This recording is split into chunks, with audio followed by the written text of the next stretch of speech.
박근혜 대통령으로 좀 넘어가 봐야 될 것 같은데요. 네. 유영하 변호사가 이상한 일을 하고 있어요. 변호사 모집 광고를 냈죠. 아, 예, 그랬죠. 예. 그 뭐 변호사단 내부에서도 지금 뭐 앞 손발이 안 맞느니 아니면 뭐 이런저런 얘기가 나오고 있는데 뭐 특히 뭐 손봉규 변호사가 뭐 접견을 신청했다는 것도 자기한테 알리지 않았다라고 되게 뭐 불쾌감을 표하는 말도 했다고 해요. 유영하 변호사가 접견 신청한 거를 손봉규 변호사가 공동 변호인이잖아요. 예, 몰랐다. 자기가 손봉규가. 몰랐다. 네. 손봉규 변호사는 검찰 조사받으러 갈 때 네. 검찰 조사에 성실히 임하겠다. 라고 하는 얘기도 나중에 언론에 나온 거 보면 그렇게 메시지가 나갈 줄 몰랐다. 네. 그때도 그랬단 말이에요. 근데 그 전에 삼성동에서 무슨 얘기가 나왔었냐면 내일 검찰 조사 앞두고 입장 발표가 있겠다 이랬단 말이에요. 네. 근데 입장 발표 없이 들어가면서 29자의 간단한 네. 검찰 조사에 충실히 임하겠다. 그럼 나중에 손봉규 변호사가 뭐라 그런 거 아니에요, 그거 갖고? 뭐 그렇죠. 그때도 손발이 안 맞았던 건데. 네, 뭐 계속 손발이 안 받고 있는 것 같고, 근데 뭐 지금 박근혜 전 대통령은 어쨌거나 유영하 변호사를 굉장히 좀 신뢰를 하고 있는 듯이 뭐 접견도 계속 유영하 변호사가 하고, 그리고 또 유영하 변호사 최근에 뭐 자기 법률사무소에 뭐 3년 미만 변호사를 채용을 한다고 그렇게 공고를 냈다고 하네요. 그래서 뭐 이게 뭐 뭐랄까 하여튼 집사 변호사라는 말이 있다고 하는데, 예. 뭐 이것도 이 사실이 알려지면서 좀 단어가 떠올랐던 단어인데, 그러니까 일종의 뭐 박근혜 전 대통령이 구치소에 있지 않습니까? 예. 그러니까 이분이 면회를 할 수가 있잖아요. 뭐 9시부터 6시까지 면회를 하면은 그 방에서 나올 수가 있는 건데, 그 뭐 그렇게 이제 면회를 하면서 그 숨 쉴 수 있는 공간을 주고 뭐 잔심부름을 하기 위한 그런 변호사를 채용하는 거 아니냐. 예. 뭐 이런 보도들이 나오고 그러더라고요. 이게 지금 유영하 변호사만 면회를 하고 있잖아요. 네, 그렇죠. 손봉규 변호사도 지금 면회를 안 하고 있잖아요. 안 하는지 못 하는지. 그렇죠. 예. 근데 제가 취재하고 제가 들은 정보에 따르면 지금까지는 별로 고통스럽지 않다. 그리고 잘 지내고 있다. 이렇게 얘기하고 있단 말이에요. 네. 그리고 교도소에서의 정식 호칭은 대통령님이라고 하기로 했다고 하고, 네. 그리고 박근혜 전담반에서 7명 내지 8명 여자 교도관을 배치했다고 하고, 네. 이건 언론에 안 나온 겁니다. 그거 나왔어요. 나왔어요? 깜짝이야. 다 나왔어요? 네, 다 나온 얘기예요. 네.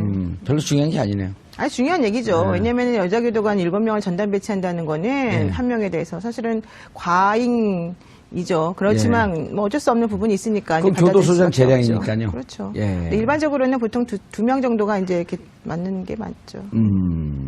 자, 그런데 유영하 변호사가 이거 왜 그랬을까요? 그 3년 미만 경력 소속 변호사 모집이요? 예. 그거는 제가 봤을 때는 급여를 조금 주려고 그런 것 같은데요. 3년 미만 3년차 미만의 경력 소속 변호사라고 하는 거는 기본적으로 로스쿨 수료하신 분들을 얘기하는데요. 기본적으로는. 예. 그분들의 이제 급여가 예전보다는 많이 낮아졌기 때문에 이 임금 수준이. 그러니까 어디에 쓰려고? 뭐 여러 가지 이제 잡일을 시키시겠죠. 뭐 서면도 쓰게 하고 뭐 잡일을 시키려고. 접견도 가게 하고 뭐 근데 접견은 아마 본인이 그냥 독점적으로 대통령에 대해서는 할 것 같고 나머지 사무실 관련된 여러 가지 일을 시키려고 하는 거 아닐까 생각이 들어요. 뭐 만약에 필요하다면 서면 작업도 시키고 뭐도 시키고 하려고 하겠죠. 언론에 안 나온 얘기 하나 해드릴까요? 네. 사람들 못 보고 이렇게 커튼 치고 있대요.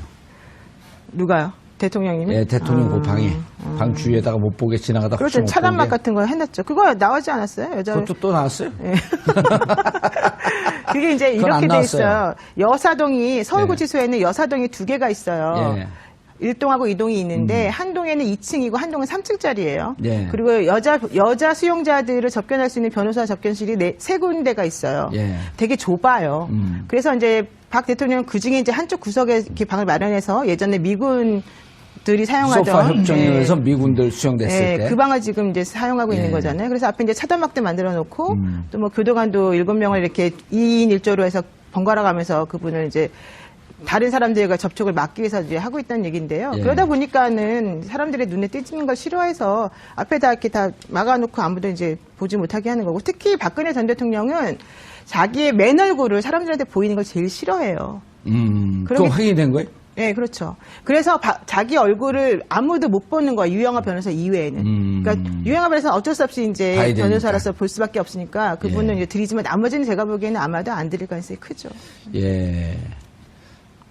이재용 평론가님, 네. 오늘 원래 저희가 이제 처음에도 얘기를 했는데 최순실 씨와 이제 이재용 부회장하고는 못 만납니다. 남사 여사가 나뉘어져 있으니까 접견 가다가 만날 일은 없는데 최순실 씨하고는 많은 변호사들이 그랬거든요. 공범관계, 핵심적 공범관계이기 때문에 원래 같이 수용해서는 안 된다. 네. 근데 이제 최순실 씨가 결국 남부구치소로 갔습니다. 네. 이건 기본적인 원칙이거든요. 그렇죠. 예. 그런데 밖에 이경재 변호사나 유영하 변호사를 통해서 끊임없이 서로 소통하고 있지는 않을까요? 그거는 이미 오래전부터 예. 계속 그렇게 소통을 좀 해온 것 같아요.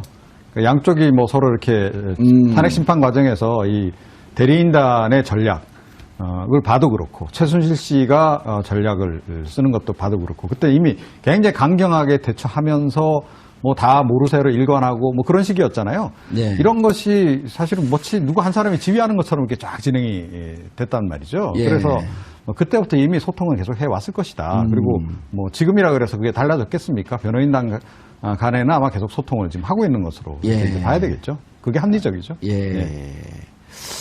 자, 블랙리스트 재판도 또 진행이 돼요. 이게 사건이 대한민국 국민이 전체가 다 변호사 수준으로 이 법률 지식과 재판 정보에 대해서 알아야 되니 이거 어떻게 살죠 우리처럼. 그러니까요. 우리나라 국민들이 정말 이번 사건을 계기로 해서 변호사 필요 없는 세상이 됐어요. 변호사들이 정말 살 곳이 없어지고 있습니다, 점점. 지금 재판 어떻게 되고 있나요? 김기춘, 조윤선. 블랙리스트 재판이 사실은 되게 중요한데 예. 그동안에 이제 계속 모르쇠로 일관을 해왔었는데 어제 나온 기사에 의하더라도 조윤선 전 장관 같은 경우에는 본인이 정무수석으로 그때 들어오면서 전임자로부터 브리핑을 받는데 처음에 웃고 있다가 나중에는 얼굴 표정이 굳어졌다는 얘기잖아요. 블랙리스트 관리 얘기를 듣고 특히 그것을 대통령이 직접 챙겼다 이런 얘기까지 들으면서 우리가 이런 것까지 해야 되냐 이런 얘기도 했었다는 거예요. 조윤선 장관이? 그러니까 근데 이제까지 왜 부인하고 있었어요? 그러니까 이제 그동안 부인했던 것에 이제 빼도 박도 못할 증거들이 그렇게 나와서 아하. 이제 아마 오늘 재판에서도 그런 것들을 들이대게 되면 좀 신경의 변화를 일으킬 수도 있다 이런. 누가요? 조윤선 전 장관이. 그리고 또 하나는 조윤선. 지금 그 진술은 조윤선 장관이 했다는 게 아니에요? 한 게 아니죠. 다른 사람이 이제 어제 다른 사람이 한 거고. 조윤선 장관이 듣고 있으면서 전임 장관으로부터 전임자로부터 인수인계 받으면서 그 얘기를 듣고 얼굴이 굳어졌다. 처음에는 굳어졌다. 웃으면서 즐거운 마음으로 듣다가 이제 이렇게까지 해야 되느냐 이런 얘기를 했다는 그때 정무수석 인수인계 때 얘기를 하시는 거죠? 그렇게 됐고 그래서 이제 오늘 재판하게 되면 과연 이 사람이 견딜 수 있을까? 또 중요한 건 지금 조윤선 전 장관의 심리적 변화가 사실 매우 중요합니다. 예. 그분이 지금 구치소 생활을 잘 못 견뎌가지고 귤만 드시고 엄청나게 지금 말랐다는 거잖아요. 그리고 남편하고 하루 종일 그 접견실이 3개밖에 없는데 접견실을 아침부터 밤까지 계속 자기 혼자 독점적으로 사용하다시피 하고 있어요 지금. 그 변호인 접견은 그 시간 제한이 없으니까. 없죠. 그러니까 그러면서 남편하고 계속 이제 그런 소통을 하고 있는데 얼마나 답답하겠습니까? 그런 여러 가지 것들을 지금 보게 되면은 본인이 빠져나갈 방법이 점점 없다는 것을 이제 깨닫게 되는데 이런 결정적인 증거까지 법정에서 제출이 되게 되면 사실은 이제 결정을 해야죠. 본인 스스로도. 계속해서 일관되게 부인하는 식으로 갈 것이냐 아니면 정말로 김영재, 김상만 그런 병원 그 원장들처럼 그냥 죄송하다 그러고 읍소작전으로 갈 것이냐.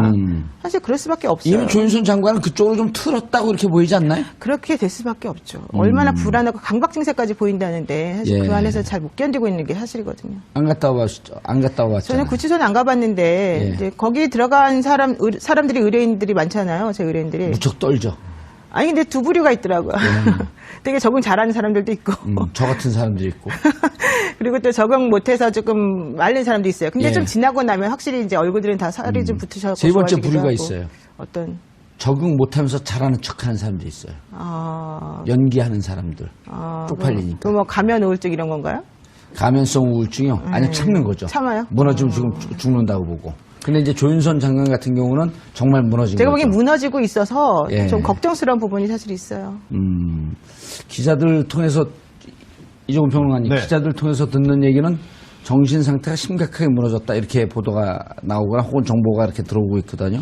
아니, 그러니까 조윤선 전 장관은 지난번에 그 청문회 할 때 우리가 확인했잖아요. 예. 계속 몰아세우면 예. 실토를 한다는 거죠. 예, 그래서 참 행복하게 말씀을 하시죠. 소위 말하는 이른바 그 멘탈이 예. 그렇게까지 강한 인물이 캐릭터가 못 된다. 그래서 그런데도 지금 갇혀 있죠.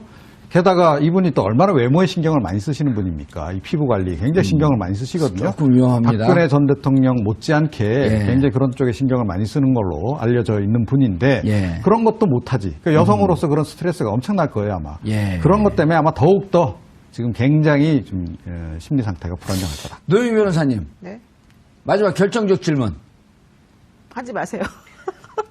아니요, 법률 질문. 아, 예, 왜냐하면 알겠습니다. 조윤선 두 부류가 지금 남아 있는 거예요. 김기춘 끝까지 모른다. 조윤선 장관 사실은 했습니다. 대통령 지시로 했습니다. 그리고 인정하고 잘못했습니다. 라고 갔을 경우에 직권남용이란 말이에요, 이게. 물론 기본적으로 특검에서 헌법 정신을 위배한 것이다라고 아주 높은 법률 철학적 얘기를 했지만 법은 싸잖아요, 이게. 직권남용 5년 이하의 징역. 네, 되게 형량에서 약간 예, 10년 이하의 자격정지. 1,000만 원 이상의 벌금. 이하의 벌금. 이하의 벌금. 그게 싸단 말이에요, 이게. 그럼 인정하게 되면 조윤선 장관 같은 경우는 형이 집행유예 나올 가능성이 높은데. 나와야 되겠죠, 사실. 근데 김기춘 실장 같은 경우는 부인한단 말이에요. 그럴 경우 집행유예로 못 나오지 않습니까? 이제 집행유예 해주는 조건이 예. 기본적으로 본인이 이제 정말 범죄 인정하고. 저질렀다면 범죄한 사실을 인정하고 진정하게 뉘우치고. 뉘우치고 이래야 되잖아요. 예. 개전의 정이 있는 게 또 예. 중요하고. 그런데 만약에 조윤선 전 장관 같은 경우에 죄송하다. 내가 나중에 알았는데 박근혜 전 대통령을 좀 보호해야 된다는 생각 때문에 그런 식으로 잘못된 말을 하게 되었다라는 식으로 지금 얘기가 나오게 되면 또 그럴 수 있죠. 근데 지금 국회에서의 그 증언 및 뭐 그 감청에 관한 법률인가 그거의 예. 위반이잖아요. 지금 예. 그분들이 다 위증했다는 아직 혐의로. 고발했는지 안 했는지, 그것도 고발했네요. 고발했잖아요. 고소를 예, 예, 그래서 그- 그게 1년에서 10년 사이에 그 징역형을 선고하게끔 되어 있는 범죄거든요. 예. 근데 사실 이제 그걸 따지면 같이 한 사람에 대해서 여러 가지 범죄 혐의가 들어가 있는 거기 때문에 반드시 5년 이하만 들어가는 건 아니니까 세질 수는 있어요. 예. 그렇지만 그럼에도 하지만- 불구하고 집행유예는 가능하죠. 아니요, 김기춘. 김기춘 전 인정을 안할 김기춘 전 실장 같은 경우에 또 끝까지 인정 안 할지는 사실 몰라요. 그분도 사실은 대통령이 시켰다라는 식의 말을 조금 했어요. 했죠. 예, 그래서 이분이 재판이 사실 지금 시작한 지가 오늘인가가 지금 첫 번째 날 아니겠습니까? 그러니까 앞으로 어떻게 전개될지는 모르고 또 그렇게 전제로 끝까지 부인했을 경우에. 끝까지 부인한다 그러면 사실 집행유예 해주기는 어려울 수도 있죠. 그랬으면 좋겠습니다. 예? 네. 김기춘, 조윤선, 박근혜, 지금 모든 국민들의 관심은 대선과 서울구치소 그리고 남부교도소로 쏠려 있습니다. 정봉주의 품격시대에서는 여러분의 소중한 의견을 받습니다. 샵 5400으로 주제 맞는 다양한 의견 문자로 보내주시면 저희가 반영해드리도록 하겠습니다. 100원의 정보 이용료가 부과됩니다. 한 발 더 깊이 들어가는 시사분석, 여러분은 지금 생방송으로 진행하는 정봉주 품격시대와 함께하고 계십니다. 박근혜 대통령으로 좀 넘어가 봐야 될 것 같은데요. 네. 유영하 변호사가 이상한 일을 하고 있어요. 변호사 모집 광고를 냈죠. 예, 그랬죠. 예. 그 뭐 변호사단 내부에서도 지금 뭐 손발이 안 맞나니 아니면 뭐 이런저런 얘기가 나오고 있는데 뭐 특히 뭐 손봉규 변호사가 뭐 접견을 신청했다는 것도 자기한테 알리지 않았다라고 되게 뭐 불쾌감을 표하는 말도 했다고 해요. 유영하 변호사가 접견 신청한 거를 손봉규 변호사가 공동 변호인이잖아요. 예, 몰랐다. 자기가 손봉규가. 몰랐다. 네. 손봉규 변호사는 검찰 조사받으러 갈 때 네. 검찰 조사에 성실히 임하겠다. 라고 하는 얘기도 나중에 언론에 나온 거 보면 그렇게 메시지가 나갈 줄 몰랐다. 네. 그때도 그랬단 말이에요. 근데 그 전에 삼성동에서 무슨 얘기가 나왔었냐면 내일 검찰 조사 앞두고 입장 발표가 있겠다 이랬단 말이에요. 네. 근데 입장 발표 없이 들어가면서 29자의 간단한 네. 검찰 조사에 충실히 임하겠다. 그럼 나중에 손봉규 변호사가 뭐라 그런 거야? 있어요. 예. 1동하고 2동이 있는데 한 동에는 2층이고 한 동은 3층짜리예요. 예. 그리고 여자 수용자들을 접견할 수 있는 변호사 접견실이 3군데가 있어요. 예. 되게 좁아요. 그래서 이제 박 대통령은 그중에 이제 한쪽 구석에 이렇게 방을 마련해서 예전에 미군들이 사용하던 소파 협정에 의해서 미군들 수용됐을 때. 그 방을 지금 이제 사용하고 있는 거잖아요. 그래서 앞에 이제 차단막대 만들어 놓고 또 뭐 교도관도 7명을 이렇게 2인 1조로 해서 번갈아 가면서 그분을 이제 다른 사람들과 접촉을 막기 위해서 이제 하고 있다는 얘기인데요. 예. 그러다 보니까는 사람들의 눈에 띄는 걸 싫어해서 앞에다 이렇게 다 막아놓고 아무도 이제 보지 못하게 하는 거고 특히 박근혜 전 대통령은 자기의 맨 얼굴을 사람들한테 보이는 걸 제일 싫어해요. 그럼 확인이 된 거예요? 네, 그렇죠. 그래서 자기 얼굴을 아무도 못 보는 거야. 유영하 변호사 이외에는. 그러니까 유영하 변호사는 어쩔 수 없이 이제 봐야 되니까. 변호사로서 볼 수밖에 없으니까 그분은 예. 이제 드리지만 나머지는 제가 보기에는 아마도 안 드릴 가능성이 크죠. 예. 이재용 평론가 아니고 갖고. 뭐 그렇죠. 그때도 손발이 안 맞았던 건데. 네, 뭐 계속 손발이 안 받고 있는 것 같고, 근데 뭐 지금 박근혜 전 대통령은 어쨌거나 유영하 변호사를 굉장히 좀 신뢰를 하고 있는 듯이 뭐 접견도 계속 유영하 변호사가 하고, 그리고 또 유영하 변호사 최근에 뭐 자기 법률사무소에 뭐 3년 미만 변호사를 채용을 한다고 그렇게 공고를 냈다고 하네요. 그래서 뭐 이게 뭐 뭐랄까 하여튼 집사 변호사라는 말이 있다고 하는데 예. 뭐 이것도 이 사실이 알려지면서 좀 단어가 떠올랐던 단어인데, 아하. 그러니까 일종의 뭐 박근혜 전 대통령이 구치소에 있지 않습니까? 예. 그러니까 이분이 면회를 할 수가 있잖아요. 뭐 9시부터 6시까지 면회를 하면은 그 방에서 나올 수가 있는 건데, 그 뭐 그렇게 이제 면회를 하면서 그 숨 쉴 수 있는 공간을 주고 뭐 잔심부름을 하기 위한 그런 변호사를 채용하는 거 아니냐. 예. 뭐 이런 보도들이 나오고 그러더라고요. 이게 좀 유영하 변호사만 면회를 하고 있잖아요. 네, 그렇죠. 손범규 변호사도 지금 면회를 안 하고 있잖아요. 안 하는지 못 하는지. 그렇죠. 예. 급여를 조금 주려고 그런 것 같은데요. 3년 미만 경력 미만 3년차 미만의 경력 소속 변호사라고 하는 거는 기본적으로 로스쿨 수료하신 분들을 얘기하는데요. 기본적으로는 예. 그분들의 이제 급여가 예전보다는 많이 낮아졌기 때문에 이 임금 수준이 아니, 그러니까 어디에 쓰려고? 뭐 여러 가지 이제 잡일을 시키시겠죠. 뭐 서면도 쓰게 하고 뭐 잡일을 시키려고. 접견도 가게 하고 뭐 근데 접견은 아마 본인이 그냥 독점적으로 변호사 그 대통령에 대해서는 할 것 같고 나머지 사무실 관련된 여러 가지 일을 시키려고 하는 거 아닐까 생각이 예. 들어요. 뭐 만약에 필요하다면 서면 작업도 시키고 뭐도 시키고 하려고 하겠죠. 언론에 안 나온 얘기 하나 해드릴까요? 예. 사람들 못 보고 이렇게 커튼 치고 있대요. 누가요? 대통령님이? 예, 대통령 그 방에. 방 주위에다가 못 보게 지나가다 혹시 그렇죠. 못 차단막 보게. 같은 거 해놨죠. 그거 나오지 않았어요? 여자 그것도 또 나왔어요? 그게 이제 그건 안 이렇게 돼 나왔어요. 있어요. 여사동이 서울구치소에는 여사동이 2개가 근데 제가 취재하고 제가 들은 정보에 따르면 지금까지는 별로 고통스럽지 않다. 그리고 잘 지내고 있다. 이렇게 얘기하고 있단 말이에요. 네. 그리고 교도소에서의 정식 호칭은 대통령님이라고 하기로 했다고 하고, 네. 그리고 박근혜 전담반에서 7명 내지 8명 여자 교도관을 배치했다고 하고, 네. 이건 언론에 안 나온 겁니다. 그거 나왔어요. 나왔어요? 아, 깜짝이야. 다 나왔어요? 네, 다 나온 얘기예요. 네. 별로 중요한 게 아니네요. 아니, 중요한 얘기죠. 왜냐면 여자 교도관 7명을 전담 배치한다는 거는 네. 한 명에 대해서 사실은 과잉이죠. 그렇지만 뭐 어쩔 수 없는 부분이 있으니까. 그건 이제 받아들일 교도소장 수밖에 없죠. 재량이니까요. 그렇죠. 예. 근데 일반적으로는 보통 두 명 정도가 이제 이렇게 맞는 게 맞죠. 자, 그런데 유영하 변호사가 이거 왜 그랬을까요? 아, 그 3년 미만 경력 소속 변호사 모집이요? 예. 아, 그거는 제가 봤을 때는